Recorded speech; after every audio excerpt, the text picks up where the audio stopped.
अस्सलाम वालेकुम वीवर्स, आप देख रहे हैं MSA लर्निंग हब और मैं हूं मोहम्मद शाहिद। वीवर्स, आज हम एक्सेल के अंदर क्लास नंबर 6 में हैं और आज की क्लास में हम अटेंडेंस शीट पर काम करना सीखेंगे। ये बिगनर्स के लिए है, एक बेसिक कॉन्सेप्ट आपके समझ में आ जाए। ऊपर शीट है, मैं उसी को नीचे प्रैक्टिकल करके दिखाऊंगा ताकि आप खुद कर सकें। तो आप देख रहे हैं ऊपर ID नंबर है, एम्प्लॉय नेम है, आगे डेट्स लिखी हुई है, उसके बाद टोटल प्रेजेंट्स है, total absence, total salary, per day salary क्या होगी, आफ्टर डिडक्शन क्या होगी और रिमार्क क्या है। तो ये शीट आप बनाएंगे कैसे, वही मैं नीचे आपके इसी के सामने नीचे करके दिखाऊंगा ताकि प्रैक्टिकल करके ताकि आप खुद भी उसे कर सकें। तो व्यूअर्स चलिए स्टार्ट करते हैं। सबसे पहले आप ID नंबर लिखेंगे। ID नंबर के बाद आपके पास एम्प्लॉय नेम है,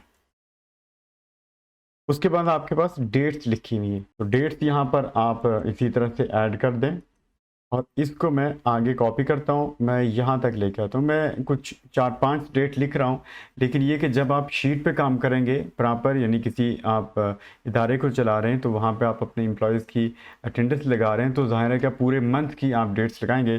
चूँकि हम यहाँ प्रैक्टिकल कर रहे हैं तो मैं 4-5 डेट्स लगा लेता हूँ, उस पर हम काम करेंगे। लेकिन आप जो है वो फुल मंथ की लगाकर उस पर काम करेंगे। हमने ये डेट्स लिखी है 2, 3, 4, 5 डेट्स लिखी हुई है। इसके बाद आप टोटल प्रेजेंट्स लिखेंगे, यानी आपने पूरे मंथ में है तो पूरे मंथ में आप ये देखना चाहते हैं कि फलां जो एम्प्लॉय है हमारा वो किस डेट को आया है। तो उसके लिए हम यहाँ पे टोटल प्रेजेंट्स लिख लेंगे, मतलब कितने दिन आया है तो वो प्रेजेंट्स यहाँ पे काउंट होनी चाहिए। उसके बाद आपके पास टोटल उसकी एब्सेंट्स आ जाएंगी, उसके बाद टोटल सैलरी,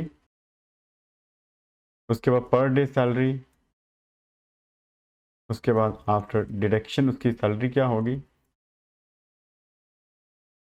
उसके बाद रिमार्क्स आप दे रहे हैं इसको। ये चीज़ें लिखी, इनको मैं यहाँ बोल्ड कर देता हूँ। पहले सेलेक्ट करें टेक्स्ट को और यहाँ से इसको बोल्ड कर दें।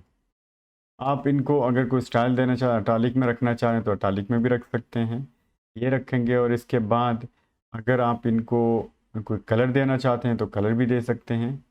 मैं यहाँ से इन्हें कलर भी दे देता हूँ, सॉरी, यहाँ से इन्हें कलर हम दे देते हैं, ये कलर रख लेते हैं। और टेक्स्ट को आप अगर चेंज करना चाहें तो चेंज भी कर सकते हैं। आप उसको अगर वाइट में रखना चाह रहे हैं तो मैं वाइट में भी रख सकते हैं। उसके बाद आप नीचे आएंगे, ID नंबर है तो ये एम्प्लॉयज़ की ID होती है, तो यहाँ पे आप उसकी ID लिख लेंगे। जैसे ऊपर लिखिए, मैं वही लिख लेता हूँ यहाँ, और इसी को हम कॉपी करके नीचे 5 नंबर तक लेके आते हैं, यहाँ तक रखेंगे। उसके बाद आप एम्प्लॉय नेम लिखेंगे, जो जो भी आपके पास एम्प्लॉय हैं उनके आप नेम लिख देंगे। मैं जो ऊपर लिखे मैं वही मैं जो है वो नीचे भी लिख लेता हूँ। तो मसाजिद है, उसके बाद हमारे पास काशिफ है। अब यहाँ पे हम इनकी प्रेजेंट लगाते हैं या एब्सेंट लगाते हैं तो यहाँ पे लगा रहे होते हैं। तो हम यहाँ पे इन एम्प्लॉयज़ को दे देते हैं, इसको PE एब्सेंट P एंड है।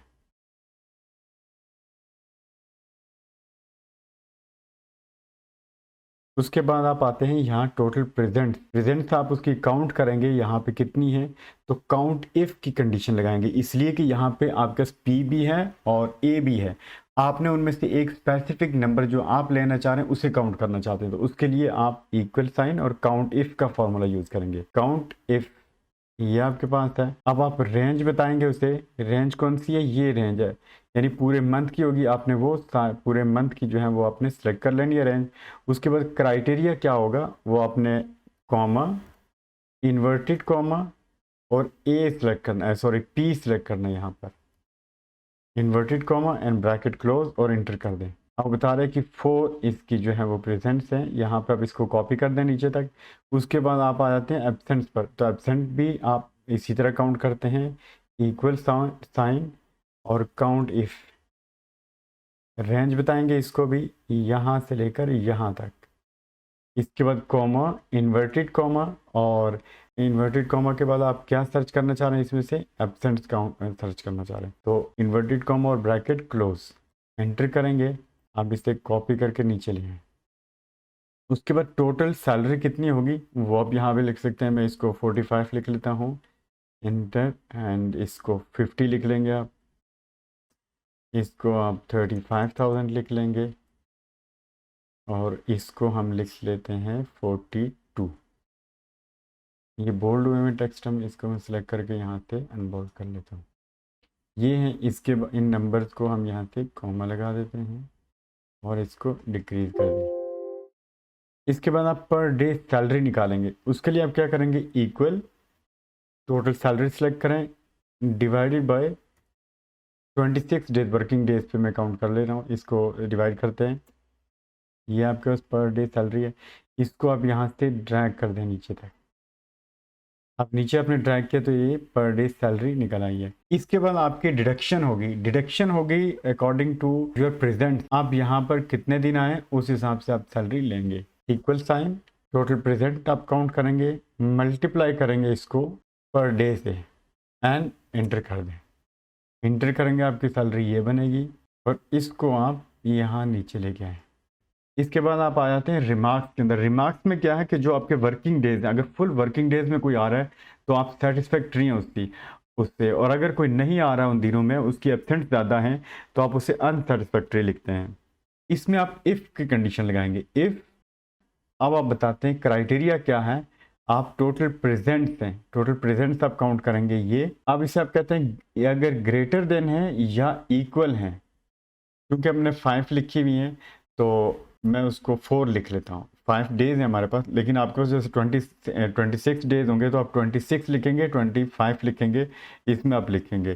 तो मैं यहाँ पे 3 या 4 लिख लेता हूँ, फिर कॉमा, इन्वर्टेड कॉमा, अब आप लिखेंगे सेटिस्फैक्ट्री। यानी यहाँ आप अगर बता रहे हैं उसे कि अगर 4 डेज में आ रहा है, यानी वर्किंग डेज में फुल डेज में आ रहा है, तो हम उसे सेटिस्फैक्ट्री लिखेंगे।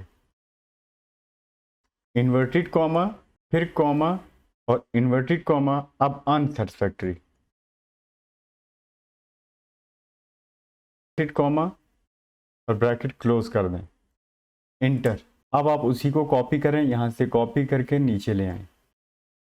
अब जिसकी जो प्रेजेंट हैं वो अगर 4 हैं या ग्रेटर देन 4 हैं तो वो उससे अब सेटिस्फैक्ट्री आएगा मैसेज, और अगर उससे कम है तो अनसेटिस्फैक्ट्री। इसके बाद मैं आता हूँ यहाँ पर पूरे ऊपर, जैसे यहाँ पे अटेंडेंस शीट लिखा हुआ है तो उसके लिए हम इस ऊपर वाले सेल्स को हम सेलेक्ट कर लेते हैं और उसको हम यहाँ से मार्जिन सेंटर कर देंगे। अब यहाँ पे लिखते हैं attendance sheet for the month of June 23, और इसको हम यहाँ से ग्रो कर लेते हैं। कलर भी चेंज कर सकते हैं हम यहाँ से। कलर में उसको ये रख लेता हूँ, और यहाँ से मैं नीचे अगर एम्प्लॉयज़ का कलर अलग से कोई करना चाह रहा हूँ तो उसको भी यहाँ सब दे सकते हैं।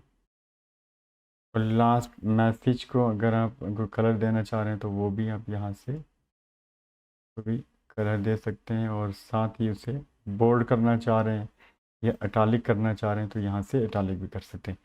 अब इस पूरे टेबल को हम यहाँ से उसमें डाल देते हैं, शीट को टेबल में डाल देते हैं। यहाँ से आएँ और यहाँ से फुल ऑल बॉर्डर्स कर दें। अब ये है हमारा जो हमारी शीट है वो ऑल बॉर्डर्स के अंदर कन्वर्ट हो गई। तो ये इस तरह से आप अपनी शीट मुकम्मल कर सकते हैं।